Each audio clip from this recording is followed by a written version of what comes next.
Welcome to Subramoney. Please subscribe. Please hit the bell icon. I'm going to talk to you about a topic which I've very rarely spoken about. Is my own investing style and what you can copy from it or what you can do about it. Why have I never spoken about this? Well, I have made a video long ago, maybe 2-3 videos on how I invest, what shares I've bought, and what my mistake videos. I've made many because there are too many of them. I've also made videos on how not to invest, and all this comes from experience and reading, etc. I've recently bought a book on how not to invest. So I'll talk about that book maybe later, but largely I don't talk about my own investing because investing is boring. My kind of investing is very, very boring, right? It's if you were my broker, you're not going to make any money because I have not sold some shares for 40 years, 50 years. So which means the broker made nothing out of me doing those transactions, right? We still have a good relationship which been for the last 45 years, which means he's made some money out of me, but not too much money out of me. So first of all, investing the way I do it is pretty boring. There is much more to my life than money and investing.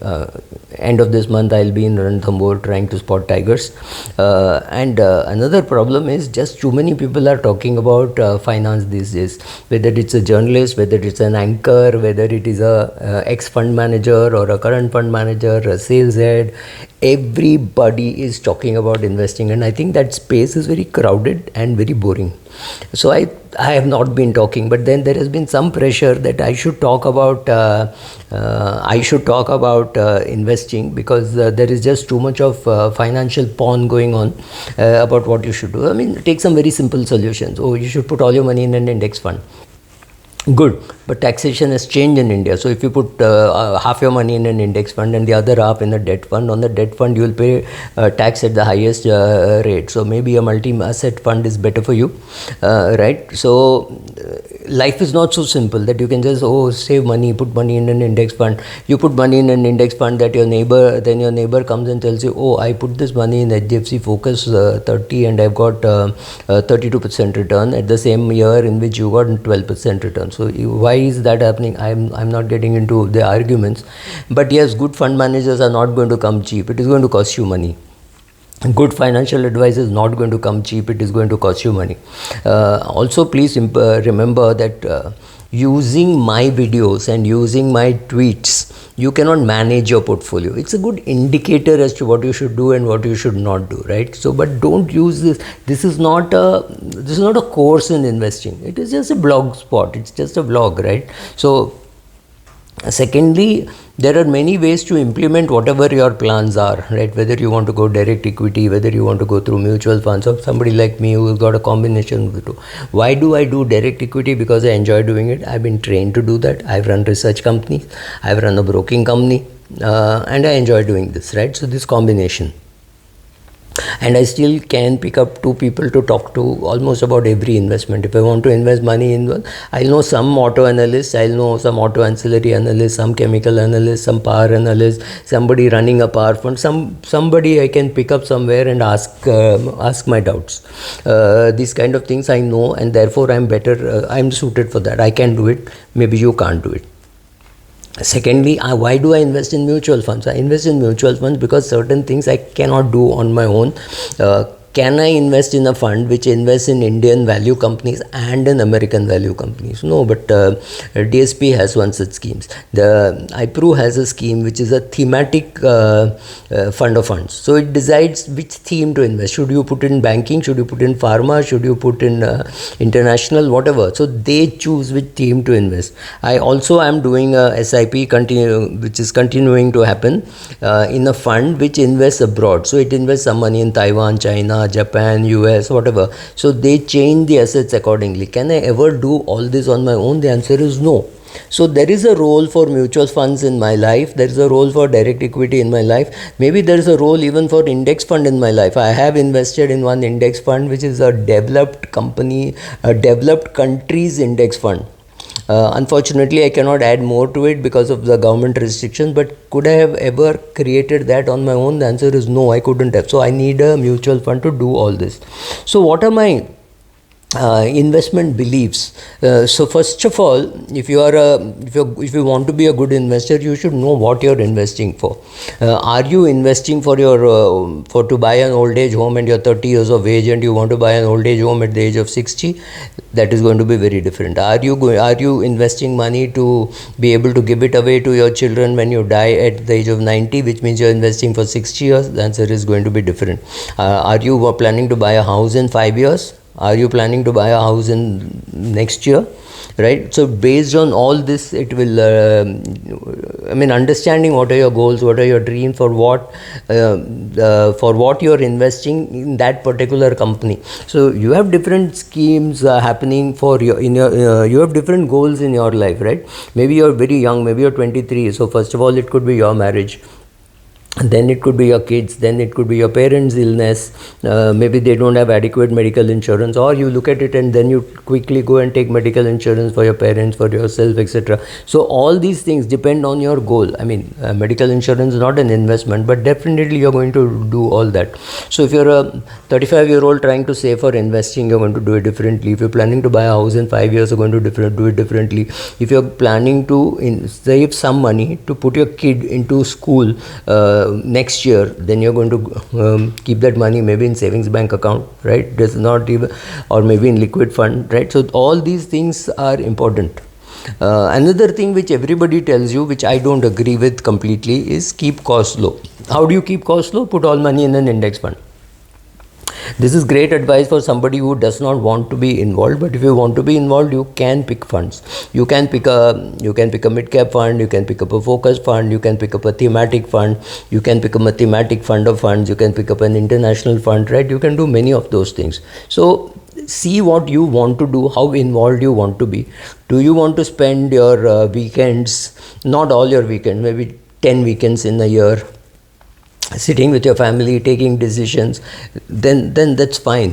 Or owning the market, which means owning the index fund, that's also fine. But today there is a problem that you have such a range of index funds. You can put in international index funds, you can put in a Chinese index fund, you can put money in the Japanese index fund, you can put in a world index fund which invests in developed countries, you can put money in a world index fund which puts across developed countries and developing countries. Just hold on. Right now all those schemes are closed for Indians because RBI has a ceiling and the RBI is not in a great mood to revise that ceiling. So I'm not getting into right wrong, but then there's another theory that you go and create your portfolio, right? You put some mid cap, large cap, small cap, thematic, whatever, life insurance, whatever, all that portfolio, and keep buying in the same proportion every year. Don't use your brain, right? You have created a portfolio, just keep buying.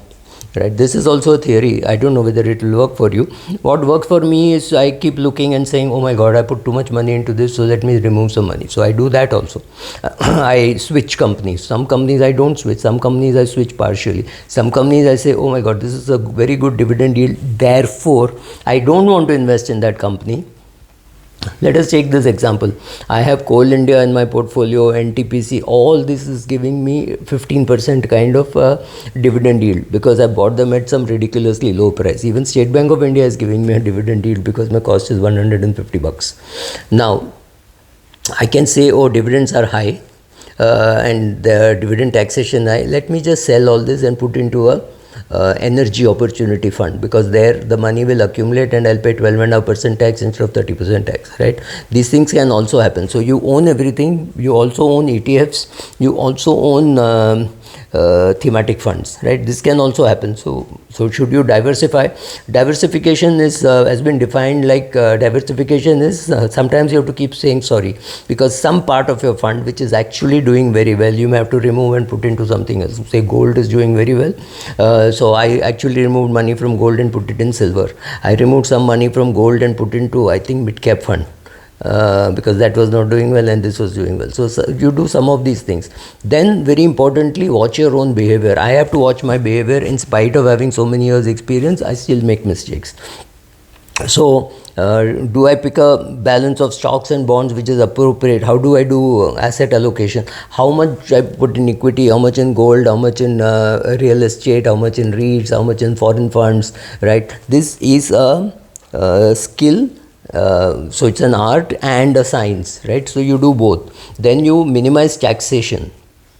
How do you minimize taxation? You keep the money in the place where it is going to be used. So if you have a 3-year-old kid, accumulate money in the kid's name, so that when the kid is 18, he or she is able to sell off, pay 12.5% tax, or create current income at that age and use that current income to pay the tax, right? So this is one possibility. Your parents are dependent on you. You're giving them, let's say you're giving them 3 lakhs a year, right? So it's much better to put a 20 lakh deposit in their name, or 30 lakh deposit in their name, which gets 10%, which will be 3 lakhs, or put 40 lakhs, which will get 7%. So you don't have to get that income and then pay tax and then give it to them, right? So some of these, locating your assets in the appropriate place will minimize taxation.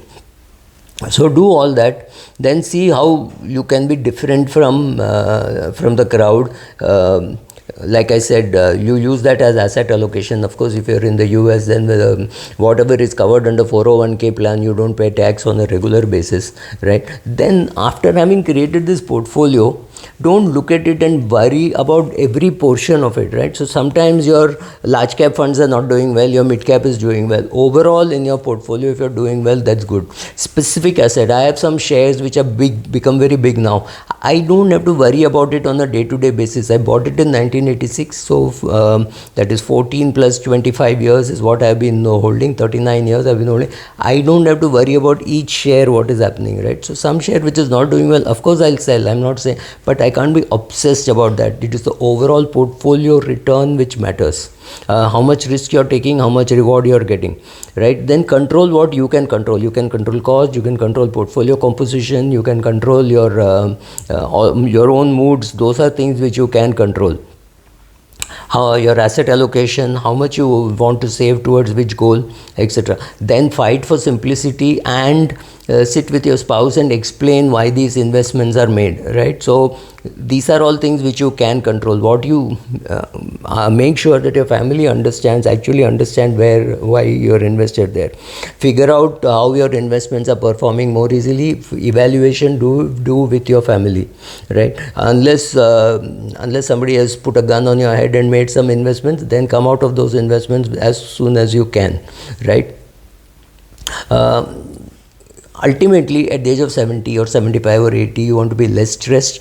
You want a simple portfolio. At the age of 30, you want a complicated portfolio. You want growth. You want a combination of growth, safety, everything. At the age of 75, 80, you should have enough money that you don't even care where the money is. Even if all your money is in a savings bank account, you should be able to live for the next 10, 15 years.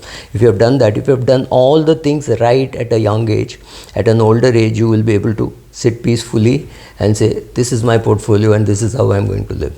Thank you. I hope I've done a good job with my own portfolio first. Thank you.